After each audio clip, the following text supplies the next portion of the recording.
दो दुनिया का वारिस अनकही कथा भाग 1 साइंस फिक्शन स्टोरी अध्याय 17 मदर गॉड से मुलाकात। जोरो ग्लास चैम्बर में बंद लॉरा को निहारे जा रहा था। उसे यकीन ही नहीं हो रहा था कि उसका मालिक सन ऑफ गॉड लॉरा को इस प्रकार से किसी चैम्बर में बंद कर देगा। धर्मा ने जोरो को देखा और बहुत ही स्नेहिल स्वर में बोला, जोरो मेरे दोस्त, मुझे अफसोस है कि लॉरा मारी जा चुकी है। जोरो सदमे में आ गया। उसने चैम्बर में बंद लॉरा की ओर देखा। बोरो और तारा को भी समझ नहीं आ रहा था कि क्या हो रहा था। धर्मा ने लॉरा की ओर देखा और बोला, क्या मैं आगे बताऊं या पहले तुम अपने असली रूप में आना चाहोगे? लॉरा ने अपना रूप बदला और एक दूसरा ही जासूस सामने आ गया। तुम कौन हो? जोरो चिल्लाया। ये वही दूसरा जासूस है जिसने हमारी ब्लैक रॉक कार पर कथित रूप से हमला किया था, धर्मा बोला। प्रोफेसर बोरो, लेडी तारा और जोरो सभी हक्के बक्के रह रहे थे। जॉली ने लॉरा को मार गिराया था, धर्मा ने बोला। इस जासूस को उसने लॉरा का रूप दिया था। उसकी योजना थी कि लॉरा का रूप लिए ये जासूस ऐसा दिखाएगा कि लॉरा जॉली के कब्जे से भाग कर आ गई है और साया बनकर हमारे साथ रहेगा ताकि अजय सेना आए और हमें पकड़ ले।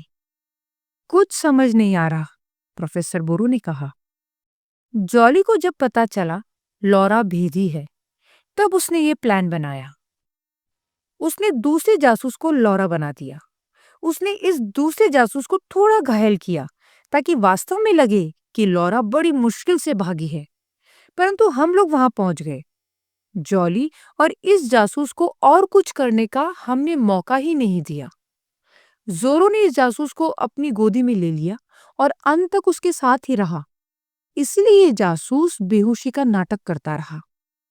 इसीलिए पूरी काट के सफर में लॉरा बेहोश होने का नाटक ही करती रही, प्रोफेसर बोरो बोले। जब यह मेडिकल इंस्ट्रूमेंट के सामने उसे रखा गया तो उसके सारे मेडिकल पैरामीटर ठीक आए। अब लॉरा के पास नाटक करने का विकल्प नहीं रह गया था।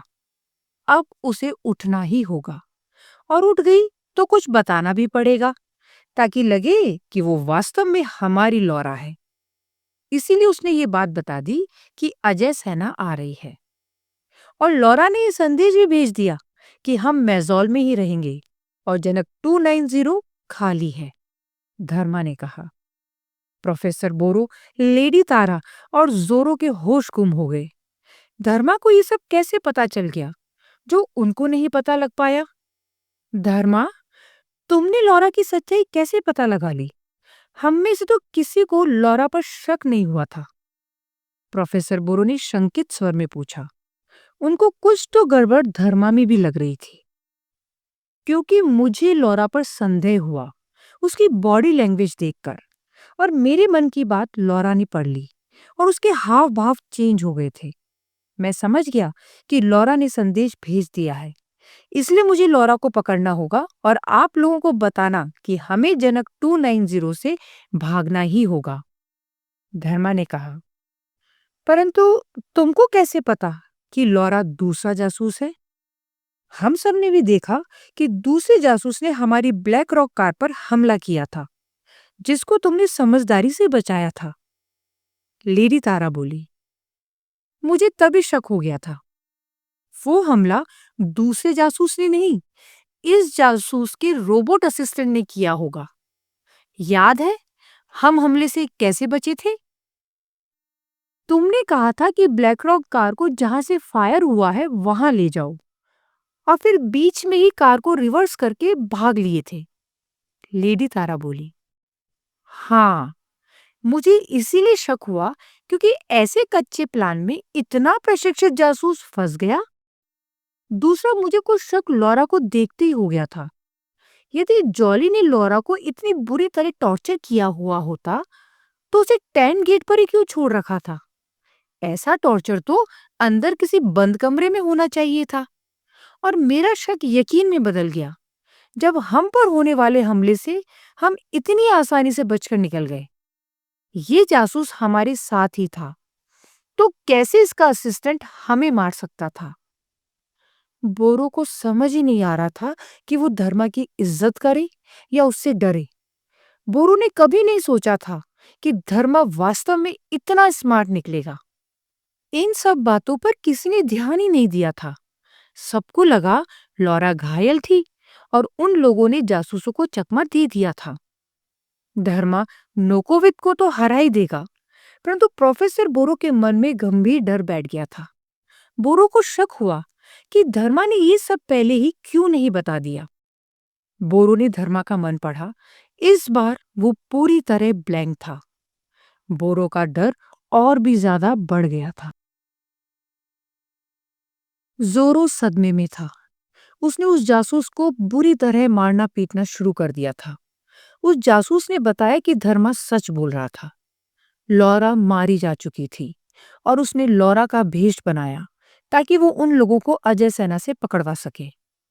प्रोफेसर बोरो, धर्मा और लेडी तारा सभी जनक 290 में बैठ गए थे और जोरो का इंतजार कर रहे थे। जोरो ने उस जासूस को तड़पा तड़पा कर मार डाला था। प्रोफेसर बोरो के समझाने के बावजूद भी जोरो अपने कुंठा किसी और तरीके से नहीं निकाल पा रहा था। जोरो बहुत ही बोझिल मन से जनक 290 में चढ़ा। जल्द ही जनक 290 ने मेजोल प्लैनेट से उड़ान भरी।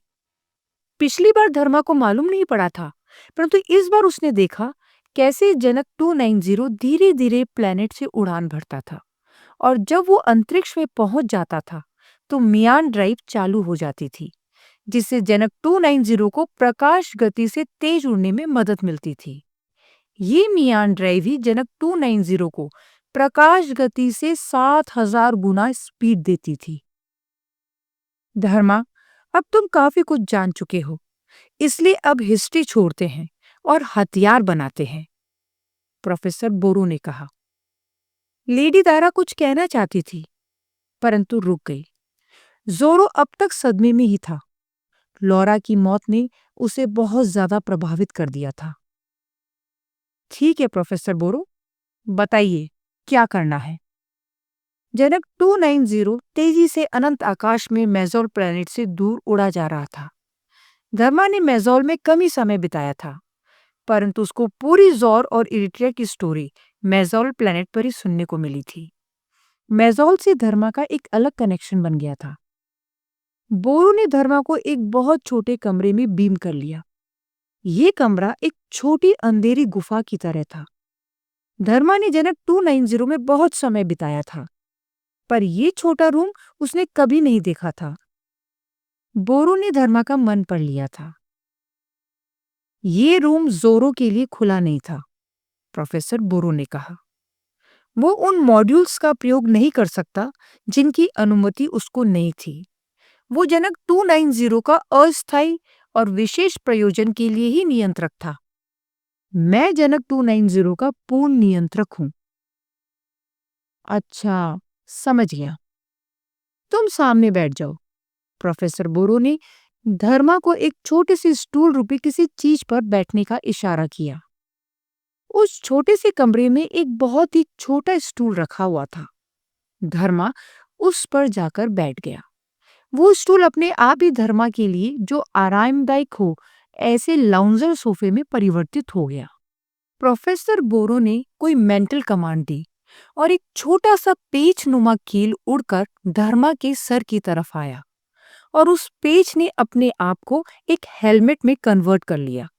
धर्मा के सर पर एक हेलमेट आ गया था। धीरे धीरे धर्मा को लगा वो हेलमेट उस छोटे कमरे की दीवारों से बहुत सी सूचनाएं लेकर धर्मा के मस्तिष्क में सीधे स्थानांतरित कर रहा था। सूचना का ऐसा आदान प्रदान धर्मा ने कभी नहीं किया था। ये तकनीक सेरिब्रल ट्रांसफर कहलाती थी और ये बहुत सारी इंफॉर्मेशन उसके अंदर डाल रही थी। ये ठीक वैसा ही था जब धर्मा ने जनक 290 में पहली बार स्नान किया था। बहुत सारी छोटी छोटी पिन जैसी नोक उसको अपने अंदर घुसती प्रतीत हुई। वैसे ही अब बहुत सारी इंफॉर्मेशन उसके अंदर जा रही थी। ये था सेरिबल ट्रांसमिशन मॉड्यूल का सबसे प्रखर नमूना। इसके द्वारा काफी इंफॉर्मेशन कम समय में किसी को भी दी जा सकती थी। परंतु बोरो ने बहुत सारी इंफॉर्मेशन एक साथ ट्रांसफर करने का आदेश दे दिया था। तकरीबन उस छोटे कमरे की पूरी इंफॉर्मेशन, लाखों टेराबाइट इंफॉर्मेशन जो किसी सुपर कंप्यूटर के लिए भी संग्रहित और संसाधित करना बहुत मुश्किल होता। धीरे धीरे धर्मा को इरिडिया प्लैनेट की इंफॉर्मेशन मिली, फिर जॉर के बारे में बहुत सारी टेक्निकल इंफॉर्मेशन मिली, फिर फ्रान गैलेक्सी के बारे में और कैसे फ्रान गैलेक्सी का एक हिस्सा मिस्टीरियस स्पेस है जहां अभी तक कोई नहीं जा पाया। इतनी इंफॉर्मेशन धर्मा के लिए ग्रहण करना बहुत मुश्किल हो रहा था। धर्मा को लगा उसका सर फट जाएगा। प्रोफेसर बोरो ने फिर भी ट्रांसमिशन नहीं रोका। धर्मा बहुत ही ज्यादा दर्द में प्रतीत हो रहा था। उसकी चीख निकल गई, परंतु प्रोफेसर बोरो ने ट्रांसफर नहीं रोका। धर्मा को इंफॉर्मेशन मिलती ही जा रही थी और अब उसकी नसें और ज्यादा इंफॉर्मेशन ग्रहण नहीं कर पा रही थी। उसकी माथे की नसें बहुत मोटी हो रही थी और दिल की धड़कन बहुत ज्यादा तेज। अब यदि कुछ पल और ट्रांसमिशन जारी रहता तो धर्मा की मृत्यु निश्चित थी। प्रोफेसर बोरो के सामने एक आर्टिफिशियल स्क्रीनलेस डिस्प्ले में दिख रहा था कि धर्मा की मृत्यु अब किसी भी समय हो सकती है। उसकी धड़कनें बहुत तेज हो चुकी थी और मस्तिष्क अब और सूचना को ग्रहण करने से मना कर रहा था। धर्मा की हृदय गति अब कभी भी रुक सकती थी। प्रोफेसर बोरो ने फिर भी ट्रांसमिशन नहीं रोका था। इतनी इंफॉर्मेशन एक साथ प्रोफेसर बोरो भी ग्रहण नहीं कर सकते थे और ना ही नोकोविद। धर्मा को इतनी इंफॉर्मेशन एक साथ देने का एक ही मतलब था। प्रोफेसर बोरो या तो मानता था कि धर्मा सन ऑफ गॉड है, या वो धर्मा की जान लेना चाहता था और दिखाना चाहता था कि ये एक दुर्घटना थी, सूचना की अधिमात्रा या ओवरडोज के कारण मृत्यु। प्रोफेसर बोरो धर्मा को मारना क्यों चाहता था? बोरो ऐसा क्या छुपा रहा था? तभी जोरो वहां आया और अपनी त्वचा के भीतर छिपे ब्लास्टर से हेलमेट को ब्लास्ट कर दिया। धर्मा उस कष्टदायी मृत्यु के आगोश में जाने से बचा लिया गया और उसका बेहोश शरीर लाउंज सोफे से नीचे गिर गया। उसका सर चक्कर खा रहा था और वो बेहोश हो गया। जोरो, ये क्या पागलपन है? तुमने इंफॉर्मेशन ट्रांसफर क्यों रोकी? तुम्हें किसने अधिकार दिया मेरे काम में दखल देने का? प्रोफेसर बोरो चीखा। सर, सन ऑफ गॉड मर जाते, उसकी चिंता मैं कर लेता। तुमको दंड दिया जाएगा। प्रोफेसर बोरो क्रोधित स्वर में बोला। आपका दंड सर आंखों पर, परंतु अभी एक बहुत बड़ी समस्या हो गई है, इसलिए मैं आपको ढूंढते हुए यहां आया हूं। क्या समस्या हो गई है? उस जासूस ने जो लौरा का रूप बदल कर आया था। जोरो की आंखें नम हो गई और उसे लौरा की याद आने लगी। आगे बोलो और जल्दी बोलो, बोरो चिल्लाया। उस जासूस ने हमारे मियान ड्राइव को करप्ट कर दिया।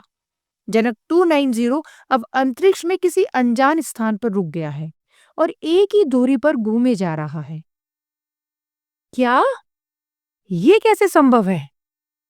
शायद उस जासूस को यही बोला गया होगा कि वो जनक 290 को खराब कर दे। हम सब तो व्यस्त थे और हमें लगा वो जासूस लौरा है, तो हमने उस पर ज्यादा ध्यान ही नहीं दिया। जोरो ने सफाई देने की कोशिश की। बोरो का चेहरा लाल पीला हो गया। उसने जोरो को कहा, इस कमबख्त सन ऑफ गॉड को उठाओ और बोलो कि वो हथियार बनाए। इसे स्पेस में धक्का दे दो और ये तब तक वापस नहीं आएगा जब तक हथियार नहीं बनाता। प्रोफेसर बोरो का धर्मा के प्रति रवैया देखकर जोरो सदमे में आ गया। बोरो चीखा, जो बोला है वो करो, और बोरो वहां से निकल गया। धर्मा को जोरो ने कुछ पिलाया जिससे धर्मा को ठीक महसूस होने लगा। आप ठीक है मालिक? हाँ, बस सर बहुत तेज घूम रहा है। प्रोफेसर बोरो ने कुछ ज्यादा ही इंफॉर्मेशन आपको एक साथ ट्रांसफर कर दी। हाँ जोरो, परंतु एक अच्छी बात हुई। अब मैं मानसिक संदेश से बात भी कर सकता हूँ और अपने संदेश छिपा भी सकता हूँ। ये तो बहुत अच्छा हुआ मालिक। और एक अच्छी बात हुई, मुझे क्विड हथियार और क्वांटियम का भी ज्ञान हो गया। मैं कुछ समझा नहीं मालिक। मुझे समझ आ गया कि कैसे क्विड हथियार काम करता है और उसे विफल करने के लिए क्या किया जा सकता है। मैं अभी भी नहीं समझा मालिक। क्या है क्वांटियम और कैसे क्विड हथियार को विफल किया जा सकता है?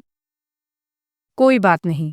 तुम मुझे एक स्पेस सूट दे दो और मुझे अंतरिक्ष में छोड़ दो। मुझे कुछ एक्सपेरिमेंट करने हैं। प्रोफेसर बोरो भी यही बोल रहे थे। जोरो के इस कथन से धर्मा का ध्यान प्रोफेसर बोरो पे गया। अरे हाँ, प्रोफेसर बोरो कहाँ है? मुझे लगा वो यहीं रहेंगे जब तक ट्रांसफर चल रहा होगा। उस जासूस ने हमारे जनक 290 को खराब कर दिया है मालिक। हम अंतरिक्ष में एक ही स्थान पर अटक गए हैं। प्रोफेसर बोरो जनक 290 को ठीक करने की कोशिश कर रहे हैं। मतलब वो जासूस इतना होशियार था कि जनक 290 जैसे अति विकसित स्पेसशिप को भी खराब कर सके? धर्मा ने आश्चर्य से पूछा। अब तो आपको भी काफी ज्ञान हो गया है मालिक। आप ही सोच लीजिए। जोरो मजाकिया स्वर में बोला। ठीक है, मुझे मेरी पसंद का स्पेस सूट दे दो जोरो। धर्मा हंसते हुए बोला। कुछ ही देर में धर्मा स्पेस में फ्री फ्लोट कर रहा था। इधर जनक 290 अपनी जगह पर रुककर एक ही जगह घूमे जा रहा था। अजय सेना कभी भी आ सकती थी। उस लौरा बने जासूस ने मौका पड़ते ही जनक 290 की मियान ड्राइव को भ्रष्ट कर दिया था। उसने जनक 290 को प्रोफेसर बोरो का रूप लेकर धोखा दे दिया था। वो जासूस वास्तव में बहुत ही खतरनाक था। उसने प्रोफेसर बोरो के बाल से उनकी जीन्स को अपने एम्बेडेड रिस्ट चिप में स्कैन करके अपने आप को उनके रूप में ढाल लिया था। इस प्रकार अपने आप को प्रोफेसर बोरो के अवतार में ढाला कि जनक 290 भी नहीं जान पाया कि वो प्रोफेसर बोरो नहीं है। उस जासूस ने फिर जनक 290 का पूरा नियंत्रक होने के कारण उसकी मियान ड्राइव को इस तरीके से ओवरराइड कर दिया कि मिलावटी मियान को भी जनक 290 नहीं पकड़ पाया और उस मिलावटी मियान ने असली मियान से मिश्रित होकर जनक 290 को कुछ ही दूरी पर रोक दिया। अब किसी भी समय अजय सेना वहां आ सकती थी और अपनी एरिपोवेव्स के जरिए जान सकती थी कि जनक 290 कहाँ अटका हुआ है और कभी भी उन लोगों को पकड़ या मार सकती थी। प्रोफेसर बोरो बहुत कोशिश कर रहा था, परंतु फिर भी इस भ्रष्ट मियान ड्राइव की उलझन को सुलझा नहीं पा रहा था। प्रोफेसर बोरो मन ही मन धर्मा के बारे में सोच रहा था। उस जासूस ने जनक 290 जैसे विकसित स्पेसशिप को, एक निफ्टी को इतनी आसानी से छल लिया, परंतु वो जासूस धर्मा को नहीं छल पाया। धर्मा ने उसको पहचान भी लिया और पकड़वा भी दिया। प्रोफेसर बोरो को शक हो रहा था कि धर्मा ने उन लोगों को इतना लेट क्यों बताया, जबकि वो तो बहुत पहले से जानता था कि वो लौरा नहीं है, जबकि कोई दूसरा जासूस है। यदि धर्मा उन्हें पहले बता देता तो उस जासूस को जनक 290 को खराब करने का मौका ही नहीं मिलता। प्रोफेसर बोरो अजीब ही कश्मकश में उलझे थे, परंतु उनको धर्मा की काबिलियत पर अब कोई शक नहीं रह गया था।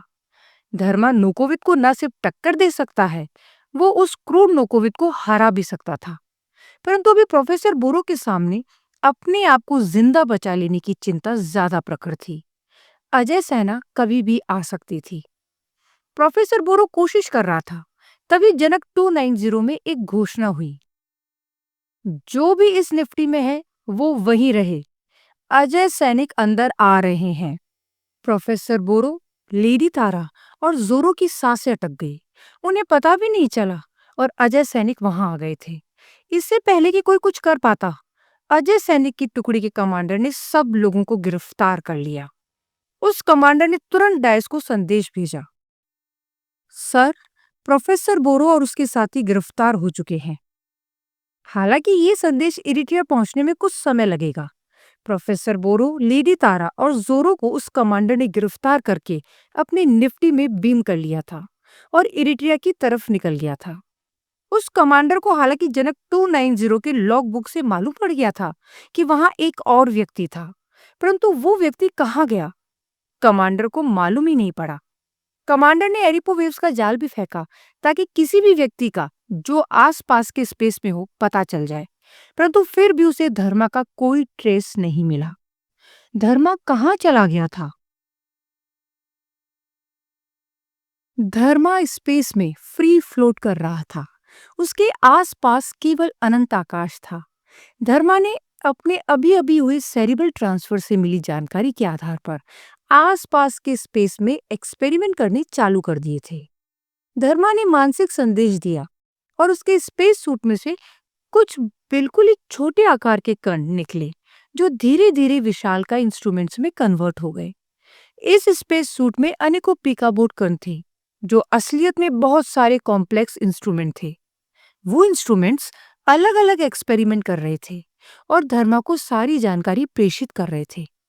धर्मा अब इस सेरिब्रल ट्रांसमिशन के बाद एक बहुत ही विकसित सभ्यता का सदस्य बन गया था। ये अंतरिक्ष, ये म्यूवर्स, ये पैरेलल यूनिवर्स उसकी कर्म भूमि थी। वो यहाँ का सन ऑफ गॉड था। धर्मा ने कुछ ही दिनों में प्रोफेसर बोरो, लेडी तारा और जोरो को ये बता दिया था कि धर्मा क्या क्या कर सकता था। धर्मा कोई मामूली इंसान नहीं था। जिस इंसान को प्रोफेसर बोरो ने मारने की कोशिश की हो, वो मामूली तो हो ही नहीं सकता था। परंतु इस प्रयास में प्रोफेसर बोरो एक चूक कर बैठे थे। बहुत सारी इंफॉर्मेशन ट्रांसफर करने के चक्कर में वो सारी इंफॉर्मेशन धर्मा को दे बैठे थे जो जनक 290 में संग्रहित थी, और इस प्रकार धर्मा अब इतना ज्ञान लिए हुए था जो नोकोविद के पास भी शायद ना हो। अब धर्मा को अपनी पृथ्वी पर एकत्रित जानकारी के साथ साथ इस पैरेलल यूनिवर्स की भी बहुत सारी जानकारी मिल चुकी थी। धर्मा अब वो सब कुछ कर सकता था जो शायद प्रोफेसर बोरो के बस के बाहर था। उसने जाने अनजाने में धर्मा को बहुत शक्तिशाली बना दिया था। धर्मा अब कुछ ऐसे एक्सपेरिमेंट्स के बारे में सोच रहा था जो शायद प्रोफेसर बोरो भी नहीं कर पाए। धर्मा के एक्सपेरिमेंट्स उसे बहुत सारी जानकारियां दे रहे थे। धीरे धीरे स्पेस में फ्लोट करता हुआ उस विशालकाय अंतरिक्ष में उपस्थित एनर्जीज को समझने की कोशिश कर रहा था। धर्मा की ड्रेस उसे उस दिशा में ले जा रही थी जहां भी वो आदेश दे रहा था। कुछ ही देर में धर्मा को कुछ बहुत ही अजीब सा महसूस हुआ। थोड़ी दूर का स्पेस बाकी के स्पेस से अलग था।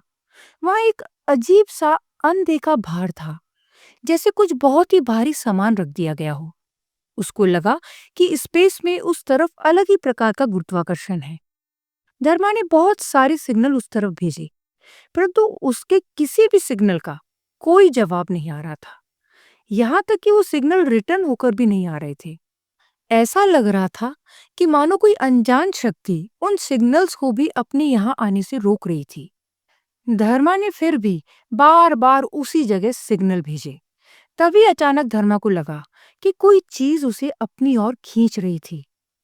धर्मा को उस महान शक्ति ने अपनी ओर खींच लिया था। धर्मा को लगा कि वो एक बहुत ही बड़े क्यूब में फंस चुका है। चारों तरफ आंखें चूंधिया देने वाली रोशनी और एक अजीब सी शक्ति का एहसास था। धर्मा ने ऐसा कभी भी महसूस नहीं किया था। तभी धर्मा को लगा वो क्यूब चारों ओर से छोटा होता जा रहा था। रोशनी और तेज हो रही थी। एक अलग ही प्रकार की गर्माहट और अंधा कर देने वाला प्रकाश था। धर्मा को कुछ समझ नहीं आ रहा था। उसका दिमाग घूम रहा था। वो धीरे धीरे अपने आप पर से नियंत्रण खो रहा था और धर्मा बेहोश हो चुका था। धर्मा को नहीं पता वो कब तक बेहोश रहा। जब उसने आंखें खोली तो वो किसी प्लेनेट पर था। उसके कपड़े सामान्य कपड़े थे जो वो पृथ्वी पर पहनता था। उसका वो अत्याधुनिक स्पेस सूट गायब हो चुका था। इस प्लेनेट पर एक बहुत सुंदर जंगल था जहां एक बहुत सुंदर झरना बह रहा था। और वो कैसे यहाँ पर आ गया था? ये कौन सी जगह थी? तभी धर्मा के सामने लावण्य से भरपूर बेहद खूबसूरत स्त्री आ गई थी। इस जंगल में झरने के पास ये अति सुंदर स्त्री, जिसने पूर्ण श्वेत वर्णी वस्त्र धारण किए हुए थे, क्या कर रही थी? धर्मा ने इतनी सुंदर लड़की कभी नहीं देखी थी। धर्मा को समझ नहीं आया वो कहाँ है। धर्मा ने मानसिक संदेश दिया और पूछा, आप कौन है देवी? उस लड़की ने हिंदी भाषा में बोलकर जवाब दिया, मेरा कोई नाम नहीं है, फिर भी तुम्हारे लिए सोना ठीक है। तुम मुझे सोना बुलाओ। धर्मा के आश्चर्य की सीमा ही नहीं रही। ये लड़की इस अनजान जगह पर हिंदी में बात कर रही है। क्या धर्मा वापस पृथ्वी पर आ गया था? धर्मा को कुछ समझ नहीं आ रहा था। वो लड़की हिंदी में बोली, धर्मा, मैंने तुम्हें पूरा पढ़ लिया है। तुम्हारे लिए जो सबसे अच्छा है, मैंने वो रूप लिया है। तुम्हारे लिए जो सबसे अच्छी जगह है, मैंने वो जगह ढूंढी है। और तुम जिस भाषा में सबसे सहज हो, उस भाषा में मैं बोल रही हूं। धर्मा पूरी तरह से भ्रमित हो चुका था। उसे कुछ समझ नहीं आ रहा था कि ये स्त्री कौन थी और वो स्पेस में फ्लोट करते करते इस ग्रह पर कैसे आ गया। उसके कपड़े कैसे बदल गए और ये सुंदर स्त्री उससे क्या चाहती थी। माते, मैं कुछ समझा नहीं। धर्मा ने विनम्रता से पूछा। मैं तो स्पेस में फ्लोट कर रहा था जब मुझे किसी अनजान शक्ति ने खींच लिया, और अब जब मैं होश में आया हूं तो यहां हूं। पुत्र, मैं एक ईथर हूं, सोना बोली। धर्मा को सेरिब्रल ट्रांसफर से मालूम पड़ चुका था कि फ्रान गैलेक्सी में एक 7 डायमेंशनल प्रजाति भी रहती थी। ऐसे लोग जो बिल्कुल भगवान के जैसे ही थे। ये लोग इतने ज्यादा विकसित थे कि इनके सामने ज़ौर, मरकल आदि सब प्रजातियां तो बस एक चींटी मात्र थी। पुत्र, तुम घबराओ मत। तुमने मुझे माता बोला है और तुम सन ऑफ गॉड हो, तो समझ लो मैं तुम्हारी मदर गॉड हूं। धर्मा अभी भी कंफ्यूज था। हम ईथर लोग कई बार एक्सपेरिमेंट करने के लिए 3 डायमेंशनल वर्ल्ड में आ जाते हैं। जब मैं एक्सपेरिमेंट कर रही थी तब मुझे तुम्हारे सिग्नल डिस्टर्ब कर रहे थे। साधारणतः तो मैं वहां से चली जाती हूँ, परंतु तुम कुछ बहुत ही अलग एनर्जी संचारित कर रहे थे। इसीलिए मैंने तुम्हें खींचा और तुम पर एक्सपेरिमेंट किए। माता, मुझे कुछ समझ नहीं आ रहा। तुम ऐसे समझ लो कि तुम एक चींटी हो और तुम्हें किसी शरारती बच्चे ने अपनी उंगली पर उठा लिया है। मैं समझ गया। आप बहुत विकसित प्रजाति हैं। यदि आपका एक्सपेरिमेंट हो गया हो तो मुझे जाने दें। तुम सन ऑफ गॉड हो, तो मैं कुछ नहीं कह सकती। क्यों मेरा मजाक उड़ा रही हैं माता? मुझे तो जोरो ने भी आसानी से किडनैप कर लिया था। मैं मजाक नहीं कर रही हूं पुत्र। तो क्या आप मानती हैं कि मैं सन ऑफ गॉड हूं? क्यों, तुम नहीं मानते हो? नहीं, सन ऑफ गॉड बॉफ में लिखा हुआ एक झूठ है जिसका प्रोफेसर बोरो अपने मतलब के लिए लाभ उठा रहा है। धर्मा ने थोड़े कठोर स्वर में बोला। तुम्हें कैसे पता कि बॉफ झूठी है? प्रोफेसर बोरो जैसे लोग तो किसी भी सच्ची बात को तोड़ मरोड़ कर अपने लाभ के लिए प्रयोग कर सकते हैं। तो आप मानती हैं कि बॉफ सच्ची है? भगवान ने लिखी है बॉफ? धर्मा ने आश्चर्य और कटाक्ष दोनों स्वर में बोला। वो तो तुम्हें पता लगाना है, परंतु हाँ, बॉफ एक ईथर ने ही इरिट्रिया में एक एंजरन को बताई थी। धर्मा के आश्चर्य की सीमा ही नहीं रही। ईथर ने एंजरन को बताई थी? परंतु जितना उसने लेडी तारा से सुना था, कोलार के इरिट्रिया पर आकर जैसन को युद्ध में हराने से पहले केवल फ्लैशी ही बॉफ में मानते थे। धर्मा ने कुछ कहने की कोशिश करी। इससे पहले वो कुछ पूछता, सोना बोली, मैं तुम्हें बॉफ के बारे में कुछ नहीं बता सकती। कुछ सच है जो तुम्हें खुद ही ढूंढने पड़ेंगे।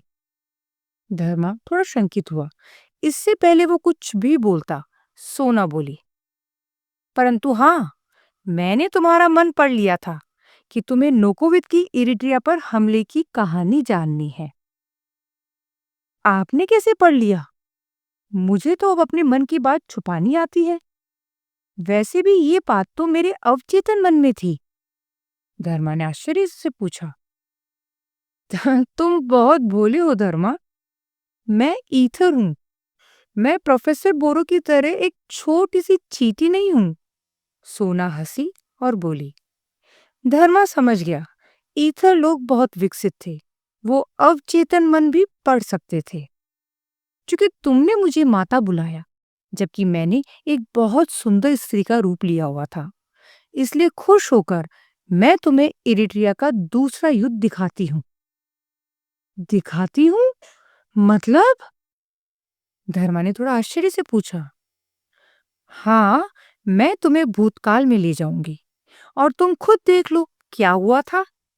मैं किसी भी काल में आ जा सकती हूँ। तो क्या हम भूतकाल बदल भी सकते हैं? मैं बदल सकती हूँ, पर अभी मैं तुमको जो हुआ वो दिखाऊंगी। हम कुछ बदलेंगे नहीं। हम वैसे ही देखेंगे जैसे पृथ्वी पर तुम कोई मूवी देखते हो। हाँ, बीच-बीच में मैं फास्ट फॉरवर्ड कर दूंगी, ताकि हम एक बहुत बड़े समय खंड की घटना जल्दी से देख लें। मैं देखने के लिए बहुत उत्सुक हूँ माते।